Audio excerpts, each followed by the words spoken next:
Sacramento é algo que é instituído por Jesus Cristo para que a graça de Deus chegue até nós. É como se fosse uma ponte onde a presença do Altíssimo toca a cada um de nós. Os sacramentos acompanham toda a vida do cristão. O primeiro deles é o batismo, onde nascemos para Deus de uma forma bem simples.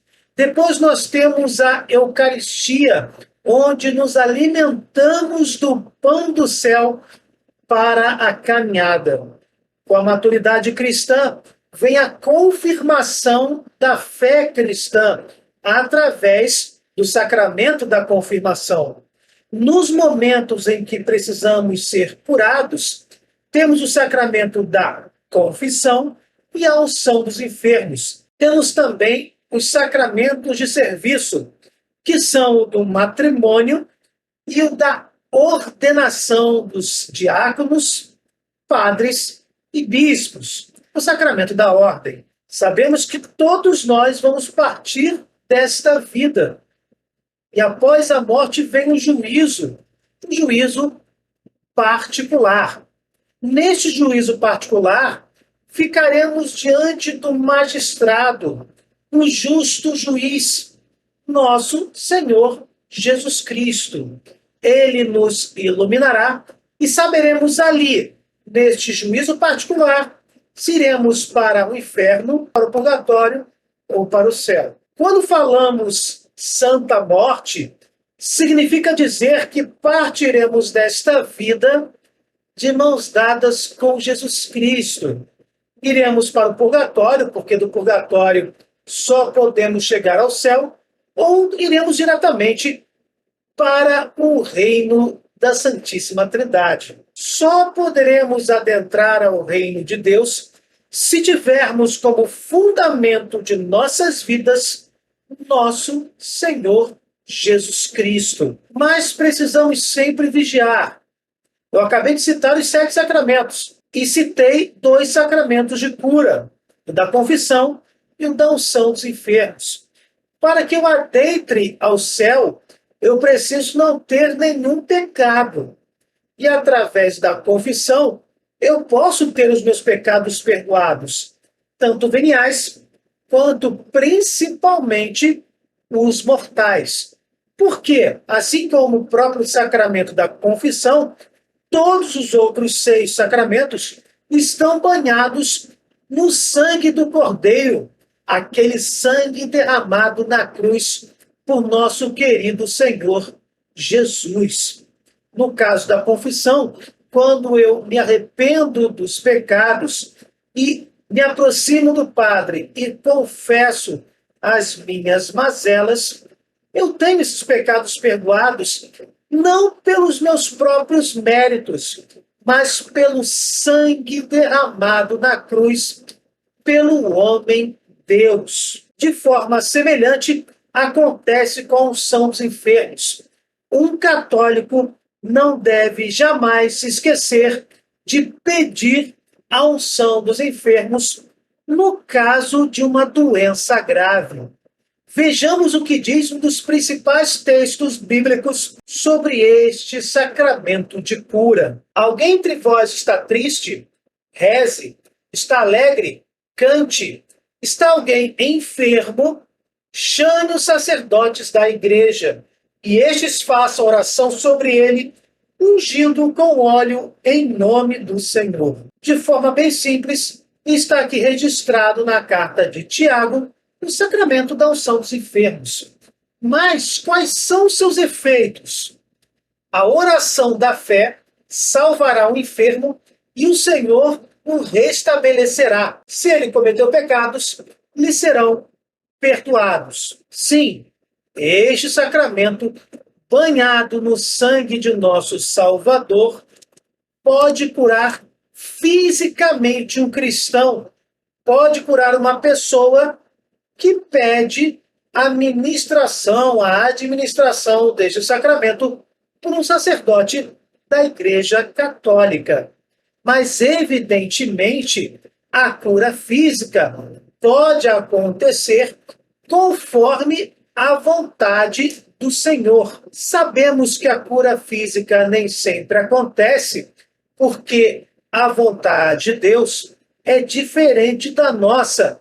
O tempo de Deus é diferente do nosso. Sua providência é perfeitíssima e ele só permitiria um mal como uma doença grave se desse mal dentro da providência do Altíssimo, o Senhor mesmo extraia um bem maior. Porém, o principal objetivo da unção dos enfermos é curar espiritualmente o cristão que o pede. Percebam, meus irmãos, o próprio Senhor Jesus perdoava os pecados das pessoas e só curou fisicamente para mostrar àqueles que ainda duvidavam que ele tinha sim autoridade para curar espiritualmente, para perdoar os pecados dos homens. O que é mais importante? Uma cura física de um corpo que, no final das contas, vai perecer, ou a cura espiritual, que pode encaminhar aquela alma para o reino dos céus, se aquela alma, como nós falamos ainda há pouco, partir desta vida sem quaisquer pecados. O versículo 15 é bem claro. A oração da fé salvará o enfermo e o Senhor o restabelecerá. Se ele cometeu pecados, lhe serão perdoados. Por que este sacramento tem relação com a Santa Morte que citamos anteriormente? É simples. Este sacramento pode ser ministrado quando o cristão está inconsciente, está em coma, não pode se manifestar para, por exemplo, se aproximar de um sacerdote para confessar os seus pecados. Você, católico praticante, não pode esquecer deste sacramento quando um irmão seu, quando um parente seu estiver inconsciente e não pode ele mesmo pedir tal sacramento. Uma vez que este sacramento perdoa os pecados de uma pessoa que está inconsciente, se esta pessoa, a partir desta vida, ela vai para o juízo particular com todos os seus pecados mortais perdoados. Estes pecados não poderão ser levantados, arguídos ou matérias de acusação do maligno no juízo particular para levar esta alma para o inferno. É evidente que existe uma avaliação. O padre não vai ministrar unção dos enfermos para qualquer doente que esteja consciente.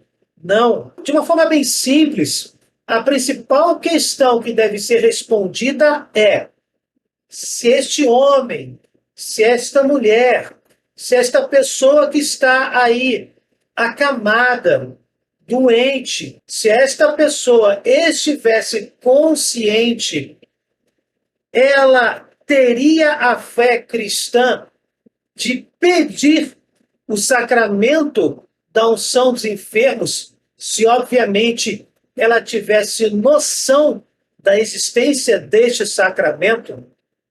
Será que este irmão que está gravemente doente e que não pode pedir uma bênção sacerdotal acerca da sua saúde, o pediria caso estivesse desperto e pudesse se manifestar? Quando a pessoa está com uma doença grave e pode se manifestar, ela pode pedir o sacramento da unção dos enfermos, mas primeiro o sacerdote vai confessar esta pessoa. Esta pessoa participará do sacramento da confissão e logo em seguida o sacramento da unção dos enfermos. na firme esperança de que haverá uma cura física e também, e principalmente, em uma firme esperança de que os seus pecados serão perdoados. Se ela estiver inconsciente, ela não poderá se confessar, mas sim poderá receber o sacramento da unção. E este sacramento restaurará este irmão, esta irmã, principalmente no aspecto espiritual. E se esta pessoa vir a falecer, ela não se precipitará no inferno. Vejam a importância deste sacramento para cada um de nós, para termos, sim, a certeza de uma santa morte, a certeza de que não somos nada sem Deus, a certeza de que não merecemos o céu, mas, por gratuidade, por amor, por misericórdia, Jesus Cristo morreu por nós na cruz e banhou com seu sangue todos os sacramentos, inclusive o sacramento da unção dos enfermos, que pode sim salvar do inferno um agonizante inconsciente na maca de um hospital. Você, católico praticante, você, irmão cristão, não se esqueça de pedir o sacramento da unção dos enfermos para o seu próximo que está nestas condições. E também lembrar aos seus parentes de que caso você chegue a este estado de consciência dentro de um contexto de uma doença grave, internado em um hospital, você deve lembrar, alertar os seus parentes próximos de que devem chamar imediatamente um sacerdote para a ministração da unção dos enfermos. E uma última informação: existe a unção dos enfermos sob condição. O que é isso, Marcos? Se os médicos atestarem a morte de um paciente, nas horas seguintes, um sacerdote católico pode ministrar o sacramento da unção dos enfermos sob condição. O sacerdote, quando iniciar a administração deste sacramento, vai dizer algo do tipo: se estás vivo, e ministrar o sacramento. Existe aí a possibilidade desta pessoa ainda estar viva entre a morte presumida, atestada pelos médicos, e a morte real, que pode demorar algumas horas. Se durante este intervalo o sacerdote administrar o sacramento da unção dos enfermos sob condição, esta pessoa, no juízo particular, não irá para o inferno, não por méritos próprios, mas pelo sacrifício de Jesus na cruz, que, como já dito, banhou também este maravilhoso sacramento de cura. É evidente que todos os sacramentos, inclusive este, deve ser ministrado quando a pessoa está viva, corporalmente falando. Mas sim, existe esta possibilidade do sacramento da unção dos enfermos sob condição. Você, irmão, que busca uma santa morte, que busca a salvação, inclusive, obviamente, para seus irmãos, não se esqueça deste belíssimo sacramento da misericórdia de Deus. Se vocês gostaram, deixem o seu like, compartilhem, cliquem no sininho, se inscrevam no canal. Fiquem com Deus, desculpem qualquer coisa e até o próximo vídeo.